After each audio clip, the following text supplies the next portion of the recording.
Hello viewers and the new video. তো হয়তো আমি এই ভিডিওটা শ্যুট করতেছি, আমি ঠিকঠাক ক্যামেরা ধরতে পারবো না, এই জন্য আমি আন্তরিকভাবে দুঃখিত। তারপরেও আমি পাহাড় থেকে এখন যে বাসায় যাচ্ছি, আর একটা আমি কিছু কথা বলতে চাচ্ছি যে আমার এক ভাই আমাকে কমেন্ট করেছেন, যে বলেছেন ভাই আপনি জর্ডানে তো গার্মেন্টস সেক্টরে অনেক ভিডিও দেন বা গার্মেন্টসের সম্পর্কে অনেক তথ্য জানেন, আপনি যদি জর্ডানের আপনার যে বিল্ডিংয়ের কাজটা, কনস্ট্রাকশনের যে কাজগুলা, এই কাজ সম্পর্কে যদি আপনার কোনো ভিডিও বা যে কাজ সম্পর্কে যদি কোনো কিছু একটা বলতেন বা সঠিক তথ্য দিতেন, তাহলে পরে আলহামদুলিল্লাহ সবারই উপকার হতো। তো যাই হোক, আমি বলতে চাচ্ছি যারা আপনারা জর্ডানে বিল্ডিংয়ের কাজ করতে চাচ্ছেন, জর্ডানে কিন্তু প্রচুর পরিমাণ বিল্ডিংয়ের সেক্টরে কাজ হয়, আর এই কাজগুলো আপনার সাপ্তাহিক স্টাইলে হয় আমি যতটা জানি। আর আমি শুনছি আমাকেও এই কাজে অফার করছিল, আমি কিন্তু আপনারা জানেন অবৈধ থাকেন, আপনারা জানেন যে আমি অবৈধ থাকি। আর অবৈধ অবস্থা থাকতে হলে আমার সব কাজই করতে হয়, তবে আমি এই কাজগুলো অনেক হার্ড, অনেক কষ্ট, আমি এই জন্য এই কাজগুলো করি না বা করতে চাই না বা পারি না। সবগুলোই মূল কথা একটাই, যে আমি পারি না। তো যদি আপনি এই কাজ করতে চান, আপনার সপ্তাহে আসবে আনুমানিক 100 টাকা মতো, আপনার বাংলা টাকায় 15,000 থেকে 17,000 টাকা, এখন 17,000 সামথিং বা এর আশপাশে ঘুরছে এখন টাকার রেট, আলহামদুলিল্লাহ অনেক ভালো। তো যদি আপনারা আসতে চান এই সেক্টরে, বা আপনারা এই সেক্টরে যদি কাজ করতে চান, তাহলে আপনার ডিউটি হবে আপনার সকাল 8টা থেকে বিকাল 6টা পর্যন্ত এই ডিউটি হবে। আর জর্ডানের বিল্ডিংগুলো আমি দেখছি অতটা ব্যয়বহুল না, বাংলাদেশের মতোই সেম আপনার বেশি বড় হয় না।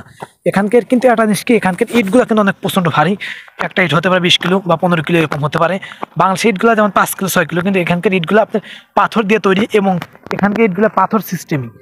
আর মরুভূমির ভিতরে দেখুন আমি ভিডিওটা করছি, আর ভিডিও আমি আস্তে আস্তে আমি পাহাড় থেকে কিন্তু নামতেছি, বিশাল পাহাড়, এক কথা বিশাল, 6-7 তলা বিল্ডিং থেকে উঁচা। আমি আস্তে আস্তে নিচে নামতেছি, নামার পর আমি একটা ভিডিও শ্যুট করতেছি। আর যদি আপনারা এই কনস্ট্রাকশনের কাজ আসতে চান, আলহামদুলিল্লাহ এখানে কাজ করতে পারবেন। ধরেন এই সেক্টরে লোক নিয়ে আসে, প্রচুর লোক নিয়ে আসে, কিন্তু এই সেক্টরে লোক পায় না, কারণটা কি, আপনার এখন হয়তো সিজনটা আপনার ঠান্ডার, কিন্তু এসব দেশে আরবেন যেগুলো দেশ, আপনার গরমকালে প্রচণ্ড গরম পড়ে। আর এখানে যে গরম পড়ে, এখানে গরম কিন্তু আপনার সহ্য করার মতো না। আপনার তাপমাত্রা সবসময় 45 উপরে থাকে, তাপমাত্রা 45-50 উপরে থাকে। আর তার সাথে আবহাওয়া একটা গরম ওয়েদার, যে হট, সেই ওয়েদার একটা গরম ওয়েদার থাকে। আর এই ওয়েদারটা অন্যরকম একটা ওয়েদার। যদি আপনারা এই আরব দেশে থাকেন, তাহলে হয়তো আপনারা বুঝতে পারবেন যে এখানে গরম তাপমাত্রা দ্বারা প্রথম অবস্থা আসছেন। আমি তাদেরকে বলি আপনারা কখনোই এই বিল্ডিংয়ের কাজে আসবেন না, এই বিল্ডিংয়ের কাজ কিন্তু অনেক হার্ড। আর তারপরে তারা যদি জান যে না, আমি হয়তো কষ্ট হলেও আমি কিছু টাকা ইনকাম করতে পারবো রিস্ক নিয়ে, তাহলে আপনি আসতে পারেন, কোনো সমস্যা নেই।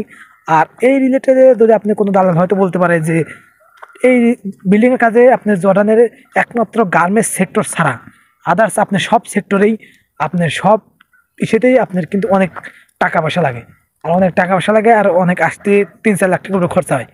তো যদি আপনারা কেউ আসতে চান, আসতে পারেন, কোনো সমস্যা নেই।